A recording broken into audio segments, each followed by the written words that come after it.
everyone, I am Dr. Durdana Oways, Department of Commerce, the Bhopal School of Social Sciences. In this video lecture, we are going to understand about organization and organizational theory. So let's begin.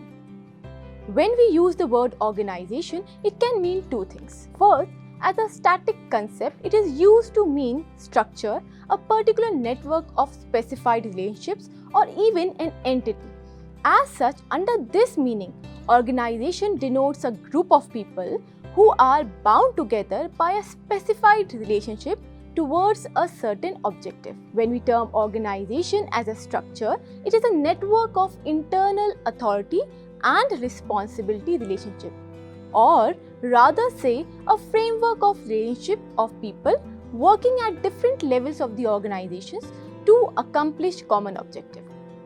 The second concept, the dynamic concept, is used to denote the organization as a managerial function. That is, it is the process of organizing work, people and the system.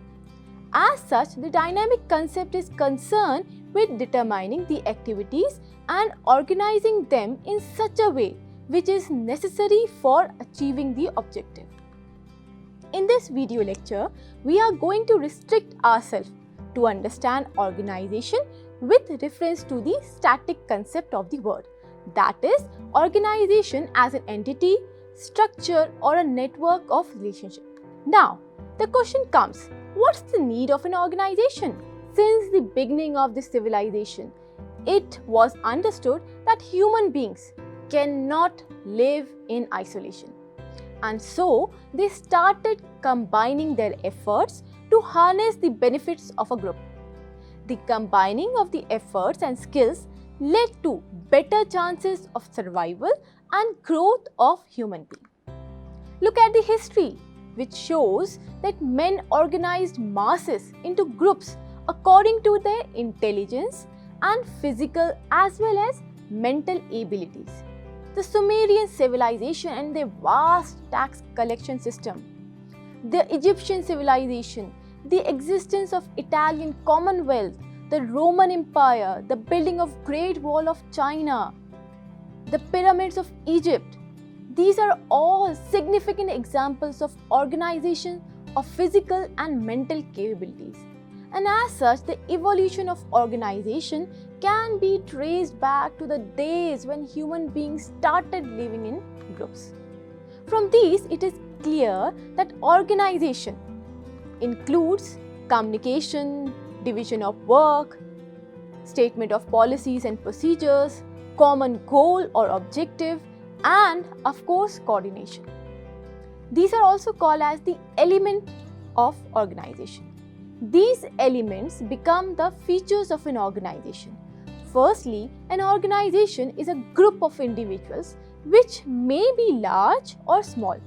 This group within the organization works under an executive leadership. As it works under an executive leadership, it can be termed as a machine or mechanism of management. Moreover, it has some directing authority or power which controls this concentrated efforts of the group. This group uses division of labor for sharing of power and responsibilities which are deliberately planned. It also implies a structure of duties and power sharing which results in a structure of duties and responsibilities which are established for the accomplishment of common goal. And lastly, it can be considered as a functional concept. Having gone through these features of an organization, we have understood the basic component of an organization. But how much and how these elements are to be used or harnessed, there is no clear definition regarding this. This is so because there are various thinkers who have given their own thoughts or who have presented their own thoughts on how these elements should be used. These thoughts or propositions are called as organizational theories. When we define organizations, they are social entities that are goal-oriented, are designed as deliberately structured and coordinated activity systems and are linked to the external environment. And when we talk about theory, it is a plan or scheme existing in the mind only, but based on principles which are verifiable by experiment or observation. As such, organizational theory is a proposition or set of propositions that attempts to explain or predict how groups and individuals behave in different organizational agreements.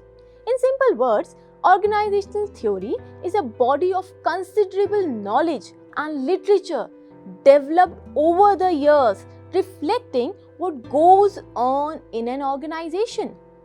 It is a set of propositions which seek to explain how individuals and groups behave in different structures, different environments. According to Joe Kelly, organizational theory is a set of interrelated concepts, definitions, and propositions that present a systematic view of behavior of individuals, groups, and subgroups interacting in some relatively patterned sequence of activity, the intent of which is goal-directed. As such, all these suggestions can be broadly classified into three categories. Organizational theory is a set of concepts and principles that provide framework for systematic study of structure, functioning, performance of organization, and the behavior of individuals. It also explains how organizational structures are built. It also suggests how organizations can be designed to improve their effectiveness, and these suggestions have been provided since the beginning of the civilizations. All these suggestions can be broadly classified into three categories: the classical organizational theory, the neoclassical organization theory, and modern organizational theory. First, let's discuss about classical organizational theory. These set of theories were developed during Industrial Revolution in an effort to find the best way to perform and manage tasks. It is the beginning of the systematic study of organizations. The classical theory is the oldest theory of organization. It is originated from the writings of classical management thinkers like Taylor, Fayol, and Weber.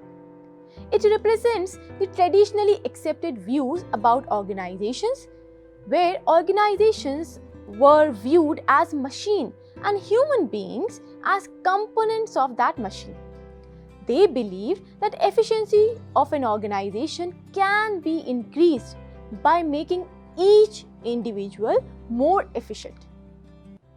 As such, the classical theorists concentrated on organizational structure for the achievement of organizational goals, thus focusing on inputs, outputs, mediators, and giving less or no attention to the facilitating or constraining factors in the external environment.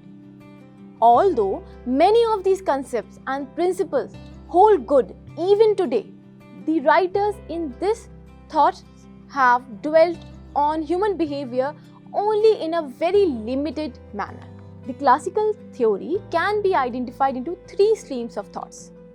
First, the scientific management as presented by Taylor, the administrative or process management as presented by Henry Fayol, and the bureaucratic model presented by Max Weber. The scientific management group was mainly concerned with the tasks to be performed at the operative level.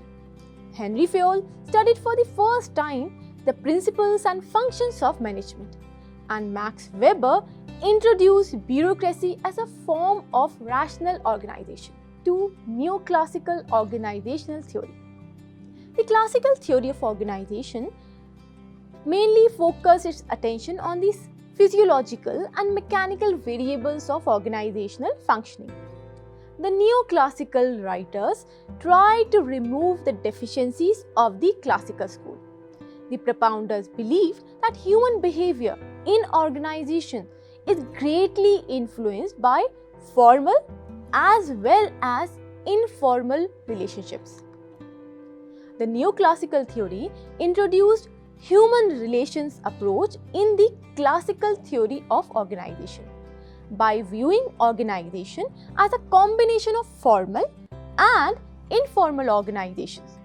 The informal part or form was missing in the classical approach. It was addressed in the neoclassical approach. The inspiration of neoclassical theories were the Hawthorne experiments conducted by Elton Mayo and his associates from 1924 to 1932. These theory consists of two schools of thoughts. They are the human relations propounded by Elton Mayo and his associates, and secondly, the behavioral science approach introduced by Maslow, McGregor, Herzberg and Vroom. The Hawthorne studies conducted by Elton Mayo and associates discovered that the real cause of human behavior was somewhat more than physiological variables.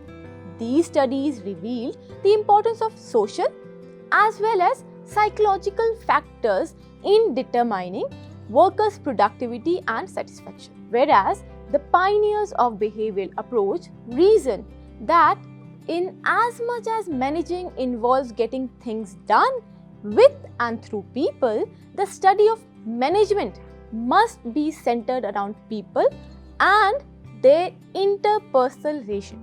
The advocates of this theory concentrated on motivation, individual drives, groups, relations, leadership, group dynamics and so forth.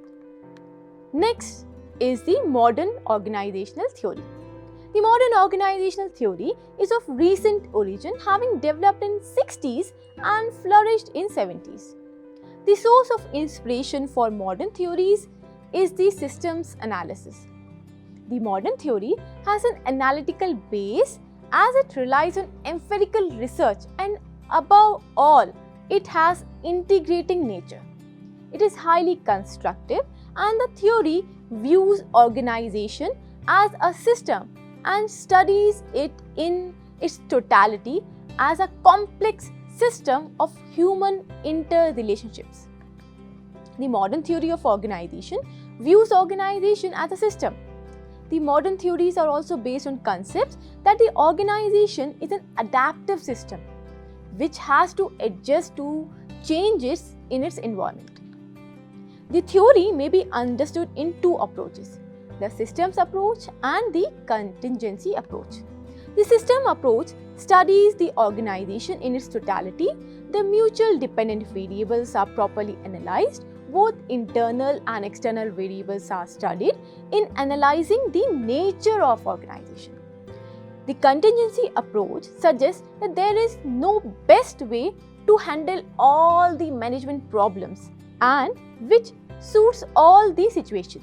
A structure will be suitable only if it is tailor-made for an enterprise. This approach suggests that needs, requirements, situations of a particular concern should be considered while designing an organizational structure.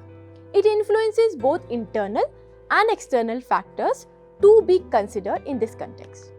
So, let's sum up this video lecture. In this video lecture, we studied about the features of organization, its elements, and organizational theory. In organizational theory, we studied about classical organizational theory, neoclassical organizational theory, and modern organizational theory. That was all for this video. Have a great day ahead. Keep learning, keep growing. Thank you.